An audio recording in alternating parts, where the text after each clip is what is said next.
Right మంచు వివాదాలు రోజు రోజుకి సస్పెన్స్ థ్రిల్లర్ మూవీని తలపిస్తున్నాయి. అయితే ఇప్పుడు తాజాగా కూడా మంచు మనోజ్ ట్విట్టర్ వేదికగా ఒక పోస్ట్ అయితే చేశారు. అయితే నిన్న పహారీ షరీఫ్ పోలీస్ స్టేషన్లో మంచు మనోజ్ కంప్లైంట్ ఇచ్చారు. అంటే 10 మంది మా ఇంటికి ఫ్యామిలీతో ఉన్నప్పుడు 10 మంది గుర్తు తెలియని వ్యక్తులు వచ్చారు. అందులో ఒకరు విష్ణు అనుచరుడు విష్ణు అనుచరుడు కూడా ఒకరు ఉన్నట్టు కూడా చెప్పారు. అయితే దీనికి సంబంధించి వీళ్ళు 10 మందిని కూడా పట్టుకునే క్రమంలో ఆయనకు కూడా దెబ్బలు తగిలినట్టు, అదే సమయంలో ఆయన హాస్పిటల్కి కూడా వెళ్ళినట్టు కూడా కంప్లైంట్ ఇచ్చారు. అయితే ఈ 10 మంది పేర్లలో కూడా మోహన్ బాబు పేరును ఆయన ఎక్కడ కూడా మెన్షన్ చేయలేదు. దీనికి వ్యతిరేకంగా రాచకొండ పోలీస్ స్టేషన్ సిపికి మోహన్ బాబు దర్యాప్తు చేశారు. మోహన్ బాబు మంచు మనోజ్ మీద, అలానే మంచు మనోజ్ భార్య యొక్క మౌనిక మీద కూడా దర్యాప్తు చేశారు. వాళ్ళిద్దరిని కూడా వెంటనే ఇల్లు ఖాళీ చేయించాలి, లేకపోతే నాకు ప్రాణహాని ఉందంటూ కూడా ఆయన సిపికి దర్యాప్తు చేశారు. అయితే ఇప్పుడు తాజాగా మంచు మనోజ్ ఒక ట్విట్టర్లో ఒక పోస్ట్ చేశారు. నాకు ఎటువంటి ఆస్తి వద్దు, నాకు ఫ్యామిలీనే ముఖ్యం, నేను ఫాదర్ మాట ఎప్పుడు కూడా వింటూనే వచ్చాను, ఎవరు డబ్బును మిస్యూజ్ చేస్తున్నారో కూడా అందరికీ తెలిసిందే, విష్ణు దుబాయ్ ఎందుకు వెళ్ళాడో కూడా అందరికీ తెలిసిందే అని చెప్పి ఆయన ట్వీట్ చేశారు. మరి దీనికి సంబంధించి మరింత అప్డేట్ సురేష్ ఫోన్ ఇన్లో అందిస్తారు. సురేష్ చెప్పండి, ఇప్పుడు తాజాగా కూడా ఆయన ట్వీట్ చేశారు. మరి దీనికి సంబంధించి ఇప్పుడు ఏమైనా అంటే మనోజ్ కానీ మళ్ళీ మోహన్ బాబు ఏమైనా రియాక్ట్ అయ్యే అవకాశాలు ఏమైనా కనిపిస్తున్నాయా? మంచు ఫ్యామిలీలో వివాదం పోలీస్ స్టేషన్ కి చేరుకుంది. ఒకరిపై ఒకరు ఫిర్యాదులు చేసుకున్నారు. నిన్న మనోజ్ ఫిర్యాదు చేసిన కొద్దిసేపటికే మోహన్ బాబు రాచకొండ కమిషనర్ సుధీర్ బాబుకు ఒక లేఖ ద్వారా ఆయన ఫిర్యాదు చేశారు. తన కొడుకు నుంచి కోడల నుంచి ప్రాణహాని ఉంది, వాళ్ళపై చర్యలు తీసుకొని నాకు రక్షణ కల్పించాలని చెప్పేసి ఆయన ఫిర్యాదులో పేర్కొన్నాడు. గత 10 సంవత్సరాల నుంచి నేను జల్పల్లిలోనే నివాసం ఏర్పరచుకొని అక్కడే ఉంటున్నాను. 4 సంవత్సరాల క్రితమే మనోజ్ ఇంటి నుంచి వెళ్ళిపోయాడు. మళ్ళీ తిరిగి వచ్చి ఆయన అనుచరులతోని ఇల్లు కబ్జా చేయాలని ప్రయత్నం చేస్తున్నాడు. తనకి మనోజ్ భార్య మౌనిక నుంచి తనకు ప్రాణహాని ఉంది, ఆ ప్రాణహాని ఉంది కాబట్టి రక్షణ కల్పించాలని చెప్పేసి కూడా ఆయన సిపికి లెటర్ రాశారు. దాంట్లో ఈ విషయాలన్నీ కూడా మోహన్ బాబు ప్రస్తావించడం జరిగింది.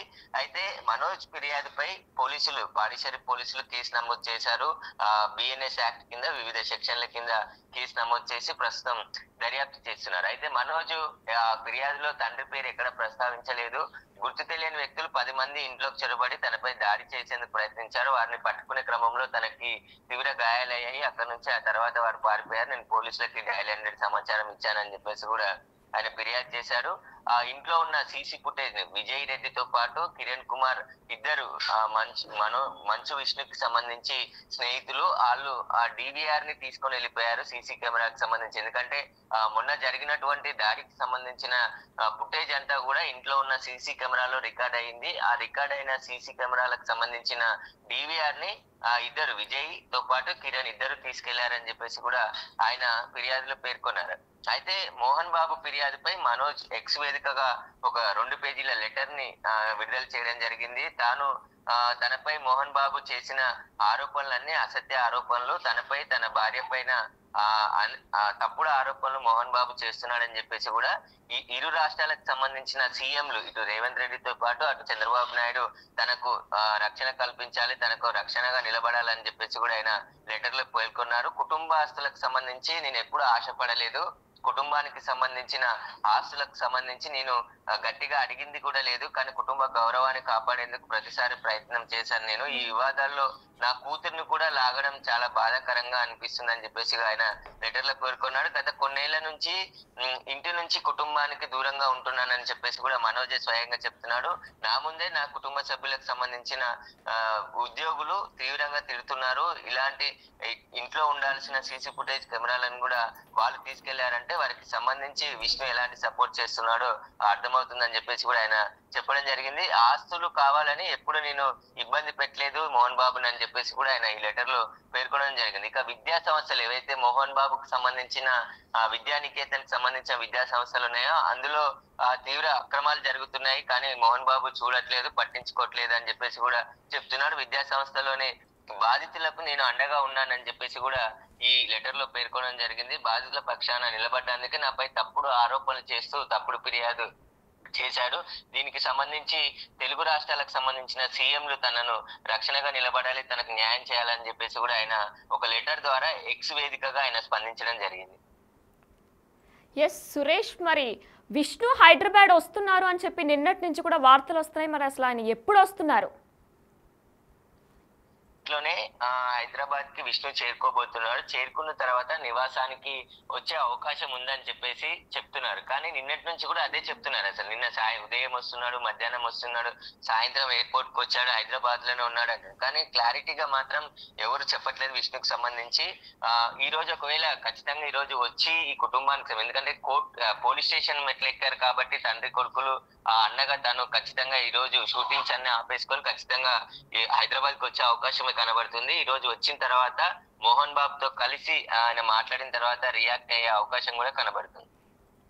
సురేష్, మరి మనం చూసుకున్నట్లయితే గతంలో కూడా మంచు మనోజ్కి అలానే మంచు లక్ష్మికి కూడా ఒక మంచి బాండింగ్ అనేది ఉంటుంది. మరి ఆమె ఏమైనా స్పందించారా ఈ విషయం మీద?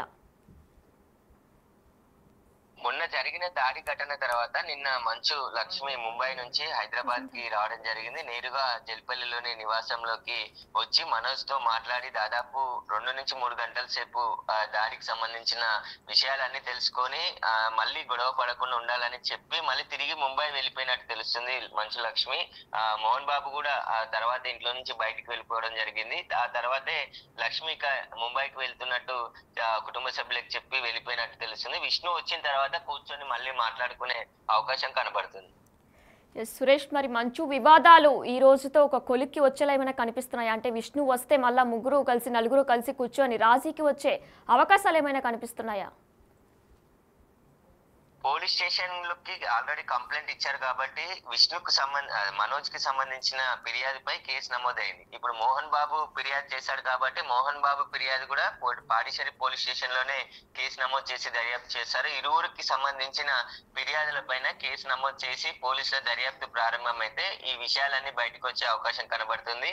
సీసీ కెమెరాలు ఏవైతే తీసుకెళ్లారు, డివిఆర్ తీసుకెళ్లారు ఇంట్లోకి వెళ్ళని చెప్పేసి మనోజ్ చెప్తున్నాడో ఆ డివిఆర్ ని పోలీసులు స్వాధీనం చేసుకున్న తర్వాత అసలు గొడవ ఎందుకు జరిగింది, ఎవరు కారణం, ఎవరిని ఎవరు కొట్టారు అనే దానిపైన పూర్తి వివరాలు దర్యాప్తులో వెల్లడయ్యే అవకాశం కనబడుతుంది.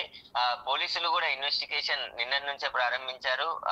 మనోజ్ ఇచ్చిన ఫిర్యాదు పైన సెక్షన్ 329, సెక్షన్ 351, 115 బిఎన్ఎస్ సెక్షన్ల కింద కేసు నమోదు చేసి దర్యాప్తు ప్రారంభించారు. కాబట్టి పోలీసులు ఈ రోజు మనోజ్ ఇంటికి వెళ్లి మరొకసారి ఆయన స్టేట్మెంట్ కూడా రికార్డ్ చేసే అవకాశం కనబడుతుంది.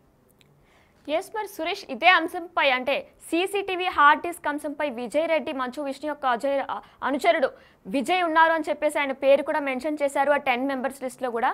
ఆయన దీనిపై ఏమైనా స్పందించారా విజయ్?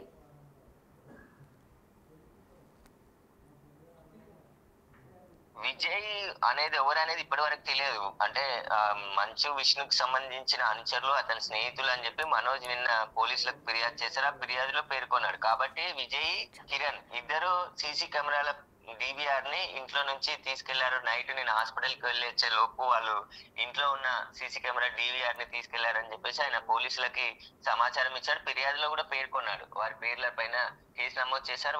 ఇద్దరిని కూడా పోలీసులు పిలిచి విచారించే అవకాశం కనబడుతుంది. విచారణ అనంతరం ఒకవేళ వాళ్ళు డిబిఆర్ చోరీ చేస్తే వారిపైన కూడా కేసు నమోదు చేసి అదుపులోకి తీసుకునే అవకాశం ఉంది. అసలు ఈ గొడవ ఎందుకు జరిగింది అనే దానిపై పోలీసులు కూడా, ఎందుకంటే మనోజ్ క్లారిటీగా కంప్లైంట్ ఇవ్వలేదు. గుర్తు తెలియని వ్యక్తులు 10 మంది ఇంట్లోకి చొరబడి దాడికి ప్రయత్నించారు, నేను వారిని పట్టుకునే లోపు వారు పారిపోయారని చెప్పేసి ఆయన చెప్తున్నాడు. కానీ వాళ్ళ ఇల్లే హై సెక్యూరిటీ జోన్ లో ఉంటుంది. 24 గంటల పాటు గేట్ దగ్గర సెక్యూరిటీ ఉంటుంది. ఇంట్లో ఉన్న వాళ్ళే ఉన్న పని మనుషులా లేదంటే అక్కడ ఉన్న బౌన్సర్లు దాడి చేశారా, ఎవరు చేశారనేది స్పష్టంగా పోలీసులకు చెప్పలేదు. కాబట్టి పోలీసుల ఇన్వెస్టిగేషన్ లో అన్ని విషయాలు బయటకు వస్తాయని చెప్పేసి కూడా పోలీసులు చెప్తున్నారు. Thank you Suresh. రైట్, మనం ఇంకా డీటెయిల్స్ చూస్తే మరి మంచు వివాదాలు రోజు రోజుకి సస్పెన్స్ థ్రిల్లర్నే తలపిస్తున్నాయి. అయితే ట్విట్టర్లో మనం చూసుకున్నట్లయితే లాస్ట్లో ఆయన మరి ముఖ్యంగా my questions for the family అని చెప్పి మెన్షన్ చేశారు. Why was the CCTV drive remote and what are Vishnu and his associates trying to hide అని చెప్పేసి, అంటే దేనికోసం సీసీటీవీని అంత దొంగతనంగా తీసుకున్నారు, విష్ణు దేని దాయాలనుకుంటున్నారని చెప్పి ఆయన ప్రశ్నించారు. అలానే దేనికి మీరు అంత విష్ణు దేనికి భయపడుతున్నాడు, విష్ణు దేనికి దుబాయ్ వెళ్ళాడు కూడా అందరికీ తెలిసిందే, నేను ఎప్పుడు కూడా డబ్బుని మిస్యూజ్ చేయాలనుకోలేదు అని చెప్పేసి మనోజ్ ఇండైరెక్ట్గా అందులో రాసినట్లు మనకు కనిపిస్తుంది. ఎప్పుడు కూడా నా ఫ్యామిలీ లెగసీని నేను కాపాడుకుందామనే నా ఫాదర్ని కూడా నేను ఎప్పుడు తప్పుగా చూడలేదు, ఆయనకి నేను ఎప్పుడు కూడా గౌరవం ఇస్తూనే ఉంటాను, ఎప్పటికీ ఫ్యూచర్లో కూడా ఇస్తూనే ఉంటాను అని కూడా మెన్షన్ చేశారు. అయితే ఈ ట్వీట్లో మొత్తం కూడా ఎక్కడా కూడా మోహన్ బాబు పేరుని ఎక్కడా కూడా మిస్యూజ్ చేయలేదు, ఎక్కడ కూడా ఆయన తప్పుగా ప్రస్తావించలేదు. కానీ ఆయన ఒకే విషయం మీద బాధపడ్డారు, ఎందుకు నా భార్య పిల్లల్ని ఇందులోకి తీసుకొస్తున్నారు, వారి మీద కూడా తప్పుడు ఆరోపణలు చేస్తున్నారంటే ఆయన బాధపడ్డారు. అయితే దీనికి సంబంధించి ఇరు రాష్ట్రాల ముఖ్యమంత్రుల్ని రేవంత్ రెడ్డి, తెలంగాణ సీఎం రేవంత్ రెడ్డి, అలానే ఆంధ్రప్రదేశ్ ముఖ్యమంత్రి చంద్రబాబు నాయుడుని, Pawan Kalyan deputy CM Pawan Kalyan, home minister అనితని కూడా ట్యాగ్ చేశారు ట్విట్టర్ వేదికగా. మరి దీని మీద మరింత అప్డేట్స్ కొనసాగుతూనే ఉంటాయి. Stay with us.